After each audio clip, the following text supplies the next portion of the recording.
I always knew I was never meant to live in a place where someone else told me what color my front door could be. Growing up in the suburbs, I had a front row seat to the mind-numbing pettiness of an HOA, a neighborhood where every house looked like a copy of the one next to it, just in slightly different shades of beige. A place where neighbors didn't actually talk to each other, just nodded in polite acknowledgement before scurrying inside. It wasn't a bad place to live, just sterile, lifeless, controlled. When I was a kid, I remember getting grounded because my dad forgot to bring in the trash bins on time, and the HOA left us a fine. $50 because the garbage cans were out 5 minutes past pickup. My father fumed, tossing the notice on the counter like it was a traffic ticket. That was my first introduction to the absurdity of it all. Later, I found out that one of our neighbors got fined because they had a garden hose that wasn't rolled up the approved way. Another woman got a violation notice because her mailbox was slightly darker than the others on the street. It was ridiculous. I dreamed of escaping from it all. I didn't want to live in a place where someone with a clipboard and a superiority complex decided what I could and couldn't do with my own home. I wanted space. Real space. Not the tiny square of grass fenced in by vinyl that passed as a backyard in my neighborhood. I wanted land. That longing started the first time I visited my grandfather's farm. It wasn't anything fancy, just an old farmhouse with creaky wooden floors and a barn that smelled like hay and hard work. There was no perfectly trimmed lawn, no identical mailboxes lined up like soldiers, no soulless HOA letters taped to the door.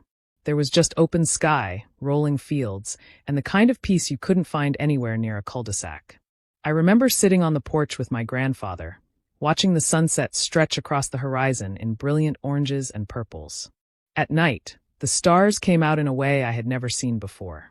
Back home, they were barely visible, swallowed up by the glow of streetlights and the city's endless hum. But out there, it was like someone had spilled a bag of diamonds across the sky. I loved it. When I was a kid, I would spend summers there, running barefoot through the fields, climbing trees, and getting covered in mud. I helped fix fences, fed the chickens, and even learned how to milk a cow once. It wasn't glamorous, but it felt real. And the best part, no one told us what we could or couldn't do. But visiting the farm was one thing. Living there was another. My parents were practical people. My dad worked in insurance, my mom handled bookkeeping, and everything about our lives followed a predictable pattern. School, homework, dinner, bed. Rinse and repeat. There was no room for what-ifs or maybe one days.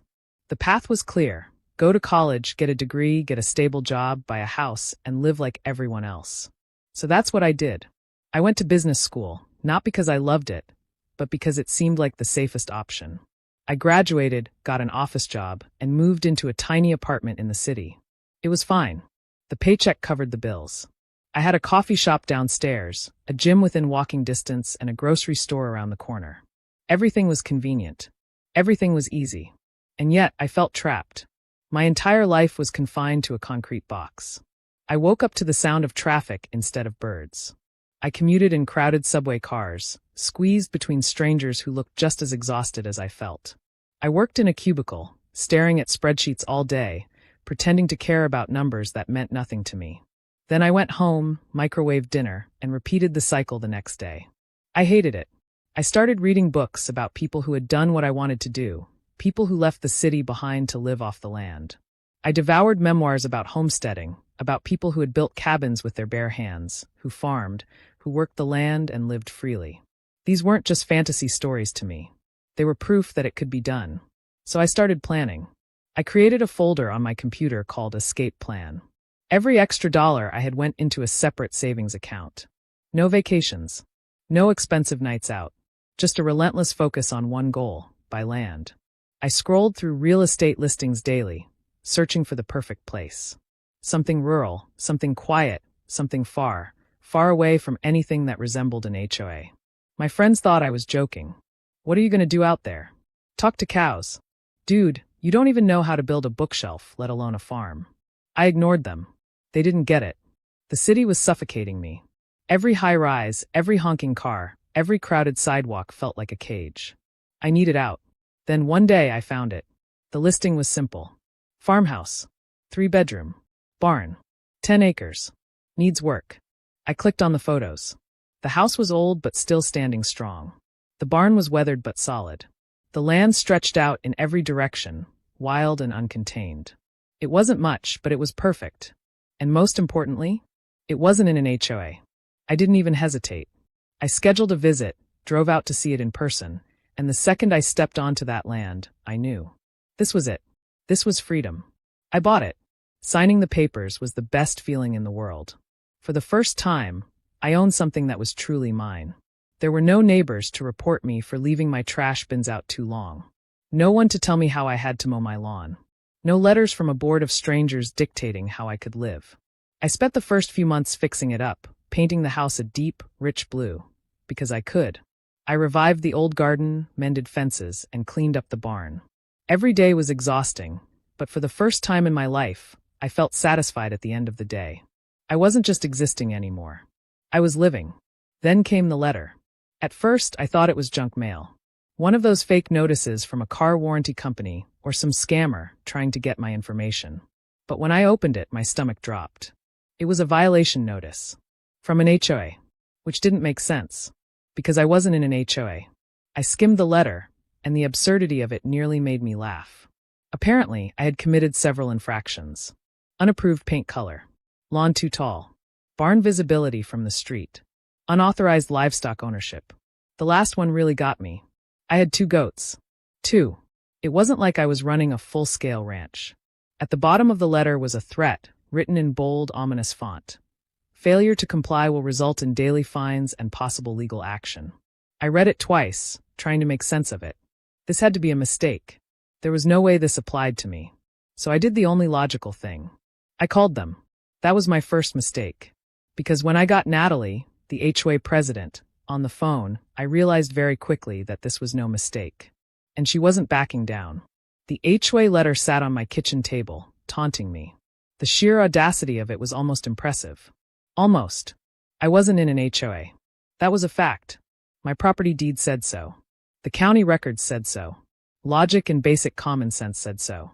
But somehow, here I was, holding a legal-looking document that said I was violating rules that didn't even apply to me.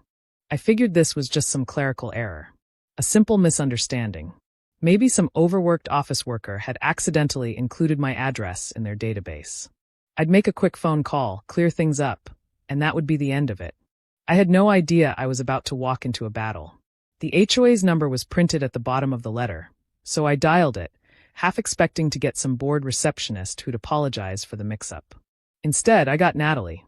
Homeowners Association, this is Natalie speaking, came a clipped, professional voice.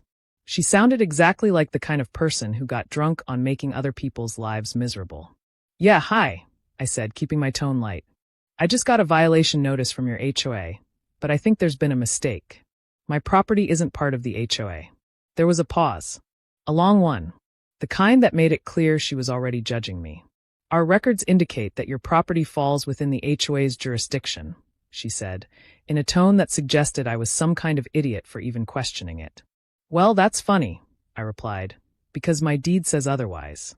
Another pause. Sir, she said, exhaling sharply like I was wasting her precious time. All properties in this area must adhere to HOA guidelines. I resisted the urge to laugh. That's great and all, but again, I'm not in your HOA.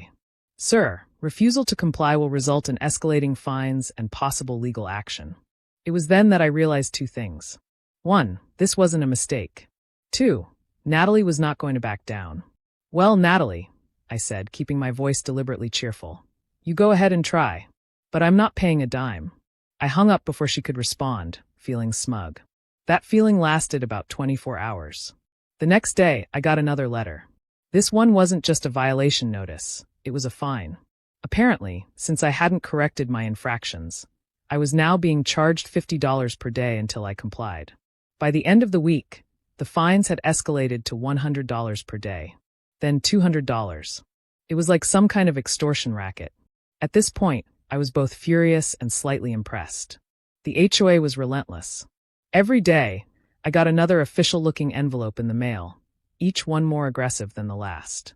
I half expected one of them to contain a severed horse head.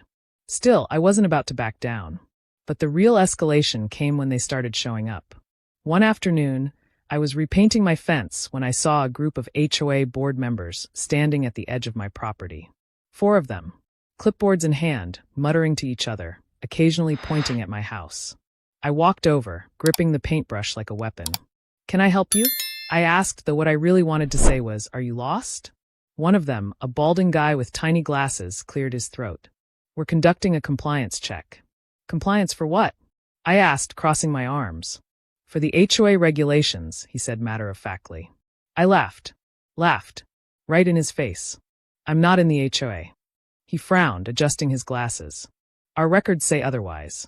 "Well, your records are wrong." Another one, a woman with a sharp bob and the energy of someone who wrote Yelp reviews for fun, spoke up. "We've received multiple complaints from the community about your property." "Really?" I said, genuinely curious. "Who complained?" She hesitated. "We can't disclose that information." "Uh-huh. And what exactly is so offensive about my property?" She flipped through her clipboard dramatically. "Your barn is too visible from the road." "My barn?" "Yes," she said, nodding. "It disrupts the uniform aesthetic of the neighborhood." I stared at her. "It's a farm. That's what barns are for." The bald guy cleared his throat. "There's also the issue of your lawn." "What about it?" "It's too natural." I blinked. "Too natural?"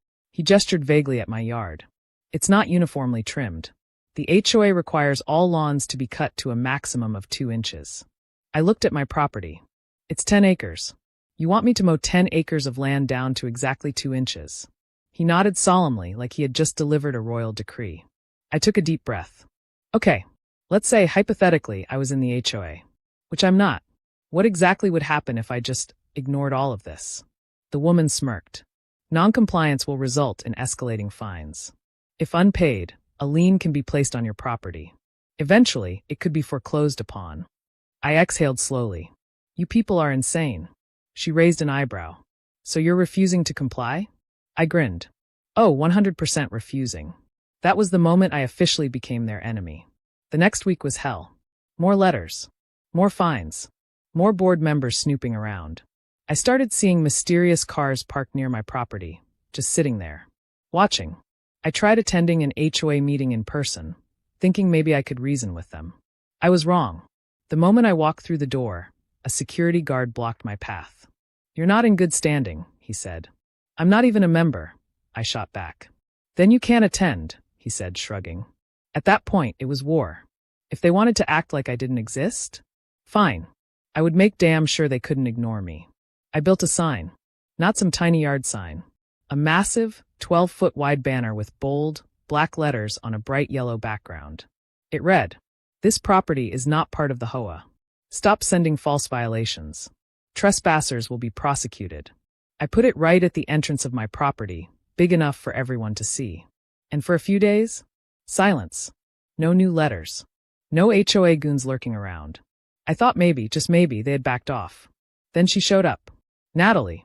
She pulled up in a shiny black SUV, stepped out in heels that were wildly impractical for a farmhouse, and stormed up to my fence. She had the same expression a middle school principal gets when they catch a kid chewing gum in class. "This is unacceptable," she snapped, jabbing a perfectly manicured finger at my sign. "You need to take this down immediately." I crossed my arms. "No." She blinked like I had just spoken in ancient Greek. "Excuse me?" I repeated, "No. If you refuse to comply, we will be forced to escalate this matter legally." I leaned against my fence and grinned. "Go for it." She glared. "You'll regret this." Then she spun on her heel, marched back to her SUV, and sped off. I watched her tail lights disappear. This wasn't over. I knew it. But if Natalie wanted a fight, she was about to get one. The first sign that Natalie wasn't bluffing came in the form of a certified letter. The kind where the mailman actually knocks on your door and makes you sign for it. That was never a good sign. I opened it right there on the porch. HOA Legal Action Notice. The letter was dripping with legal jargon and threats. It accused me of malicious noncompliance, intentional property devaluation, and my personal favorite, failure to uphold community harmony. They were demanding I pay over $5,000 in accumulated fines, or they would begin the process of placing a lien on my property. I let out a slow breath, set the letter down, and laughed. Not a normal laugh. A full, unhinged, borderline villainous laugh. Because if they thought this was going to make me back down, they had no idea who they were dealing with. They wanted to go legal? Fine. I was about to get a lawyer. Hiring a lawyer. Enter Teresa, the HOA slayer. If you ever find yourself in a legal dispute with an HOA, you don't want a normal lawyer. You need someone who lives for this fight. Enter Teresa Carter, a property rights attorney in her late 50s, sharp as a knife, and with the battle-hardened demeanor of someone who had spent decades crushing power-hungry HOA boards. I found her through a local legal forum where homeowners sang her praises. She destroyed my HOA in court. Teresa shut down my HOA's fraudulent violations. She's an HOA exterminator. I scheduled a meeting, walked into her office, and the moment she saw my case file, she let out a sharp, humorless chuckle. "Well," she said, flipping through my papers, "they've got some nerve." She pushed her glasses up her nose, tapped a finger on my property deed, then leaned back in her chair. "They have zero legal claim over your property," she said. "This is classic HOA overreach. Scare tactics. They think you'll cave." I grinned. "They clearly don't know me." She grinned back. "Good. Because we're about to make them very uncomfortable. The first legal strike, cease and desist." Teresa wasted no time. The very next day, she drafted a brutal, legally airtight cease and desist letter. It spelled out in clear, terrifying legal language that my property was not in the HOA. Any further fines, trespassing, or attempts to enforce HOA rules would be considered harassment. If they tried to place a fraudulent lien, we would take them to court for damages. We overnight the letter to the HOA board. And then we waited. A week passed. No response. No new letters. I started thinking that maybe, just maybe, they had decided to quietly retreat. Then I got a visit. A black sedan was parked just down the road from my driveway. A man sat inside, watching my property. When I stepped outside, he immediately pulled away. It wasn't a one-time thing. Every day, different cars showed up. They never stayed long. Just watched. I knew what this was. Intimidation. Then came the neighborhood whispers. I went into town to grab some supplies, and the atmosphere felt different. People who used to wave or nod at me suddenly looked away. Conversations stopped when I walked by. I overheard someone whisper my name. Natalie was poisoning the well. I didn't know what she was telling people, but it was working. Then, one afternoon, while I was repairing a fence near the barn, 2 men in uniforms showed up. They had clipboards. They were taking notes. I walked over. "Can I help you?" One of them, a tall guy in sunglasses, didn't even look up. "Routine inspection." "For what?" "Property compliance." I laughed. "I'm not in the HOA." The shorter guy, who looked significantly more uncomfortable, shifted. "We were told to check." "Told by who?" I asked, crossing my arms. Silence. I stared at them. "You're trespassing." Still nothing. I took a step closer. "You have 30 seconds before I call the sheriff." That got their attention. The taller guy smirked, but they both turned and walked off. It wasn't over. Not even close. A few days later, I was working in the barn when I heard sirens. I stepped outside just in time to see 2 police cruisers pulling into my driveway. Standing next to one of the officers? Natalie. Her arms were crossed, her face twisted into an expression of pure, rehearsed victimhood. I walked forward, keeping my voice calm. "Officers. What's going on?" One of the cops, a younger guy with his hand on his holster, gave me a hard stare. "We have reports of harassment, failure to comply with HOA regulations, and hostile behavior toward community members." I blinked. Natalie stepped forward, fake concern dripping from her voice. "We have documents proving his property falls under HOA jurisdiction. He's refusing to comply. Frankly, his behavior is becoming a danger to the community." A danger? I had barely spoken to anyone since moving in. The second officer, an older guy with more experience in dealing with nonsense, glanced at me. "Sir, do you have any proof your property isn't under the HOA?" I kept my voice even. "Yes. It's inside. I'll grab it." The younger cop tensed. "Sir, step back." Slowly. I froze. I saw his posture. His stance. He wasn't just treating me like a suspect. He was ready to arrest me. This was bad. I moved slowly. Carefully. I retrieved my property records and handed them over. The older cop flipped through the documents, his frown deepening with every page. After about a minute, he let out a long exhale. "Well, damn." He turned toward Natalie. "You want to explain this?" She hesitated. I assumed." The cop cut her off. "You assumed? You called in a false police report." She opened her mouth, then shut it. He flipped the folder closed and gave her a hard stare. You falsely reported a crime. That's a serious offense. The younger cop, who had been treating me like a criminal minutes ago, suddenly took a step back. The power shift was delicious. Natalie stammered. I just... Leave, the officer said, his tone final. Or face trespassing charges. She swallowed hard, turned, and stormed to her car. She didn't say another word. But before she drove off, she shot me a look. Not anger. Fear. Because she knew. She lost. And this was just the beginning. Natalie's SUV disappeared down the road, leaving a cloud of dust in its wake. But I knew this wasn't over. People like her never accepted defeat. I stood there for a moment, taking in what had just happened. The cops had seen through her lies, and the HOA's entire argument was now on shaky ground.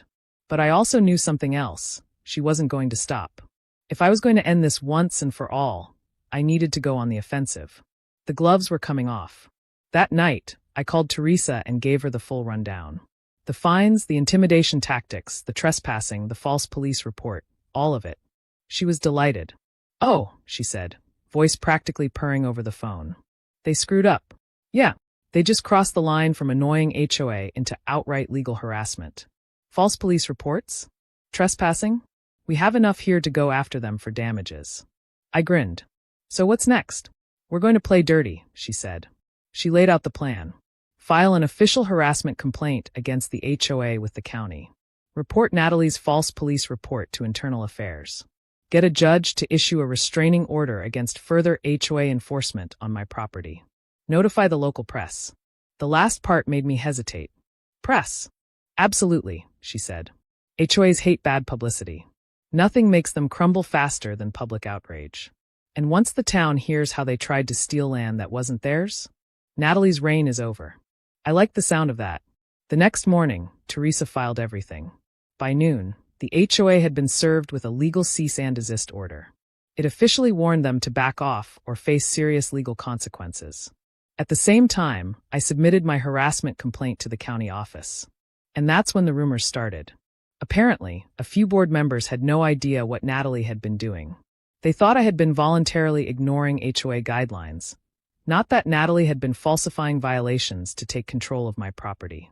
By that evening, I got a message from Russell, one of the senior board members. Hey, can we talk? I wasn't sure what to expect, but I agreed. I walked into the HOA meeting that night expecting more hostility. Instead, I saw chaos. Russell met me at the door. You need to hear this. Inside, board members were arguing loudly. Some were defending Natalie. Others were furious. And then, right in the center of it, stood Natalie herself, looking pale and furious. She was losing control. The HOA board had finally seen the legal notices. The cease and desist. The police complaint. The harassment report. And they weren't happy. I didn't know we were threatening him with police action, one board member shouted. Why didn't we see this before fines were issued? Another snapped. Natalie's voice cut through the room like a whip. Because he was breaking the rules. Russell turned to her. What rules? He's not even in the HOA. Silence. Natalie's lips pressed into a thin line. I watched as she looked around the room and realized, for the first time, she was outnumbered. Then Russell turned to me. We're voting, he said. Right now. I raised an eyebrow. On what? On removing Natalie from the HOA board. I smiled. About time. The vote was unanimous. Even the people who had blindly supported her turned their backs on her now. And as Russell read out the final count, Natalie's perfectly composed mask cracked. This is a mistake, she hissed. No, Russell said, crossing his arms. The mistake was thinking you could lie, harass people, and abuse your position. You can't do this, she snapped. Oh, we absolutely can, he said. And as of now, you are no longer president of this HOA. Her face turned red, her hands balled into fists, and for a second, I actually thought she was going to throw something. Instead, she turned to me. This is your fault, she spat. You'll regret this. I just smiled. You already do. And with that, Natalie was done. Things moved fast after that. Within a week, the HOA dropped all fines and sent me a formal letter stating they had no jurisdiction over my land. Teresa filed one final lawsuit against them for damages and legal fees. By the time the dust settled, the HOA had completely changed. Russell, now the new president, actually wanted to fix things. We're cleaning house, he said when he stopped by my property a few days later. We hired a lawyer to go through all our documents. We want to undo some of the overreach from the last few years. I raised an eyebrow. And what do you want from me? We want your input. That made me pause. Why? Because, he said, smirking, you fought back. And you won. I hesitated. After everything, the last thing I wanted was to help the HOA. But if they were serious about fixing things, maybe it was worth giving them a push in the right direction. I crossed my arms. I'm not joining your board. Russell laughed. Didn't expect you to. I sighed. Fine. I'll give advice. Informally. He nodded. That's all we need. A few weeks later, Russell showed up again. We're having a neighborhood barbecue, he said. You should come. I almost said no. After everything that happened, I still wasn't sure if I wanted to be part of this community. But then he added, consider it a peace offering. So I went. And you know what? It wasn't bad. For the first time since moving in, I actually talked to my neighbors. The same people who had once avoided me out of fear were now laughing, drinking beer, and grilling burgers. And the irony of it all? After months of fighting the HOA, I was now helping make it better. Looking back, I realized something. I never wanted to be part of an HOA. I still didn't. But what I did want was a community. One that wasn't run by power-hungry tyrants like Natalie.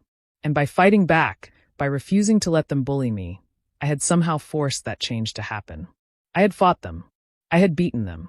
And in the end, we all won.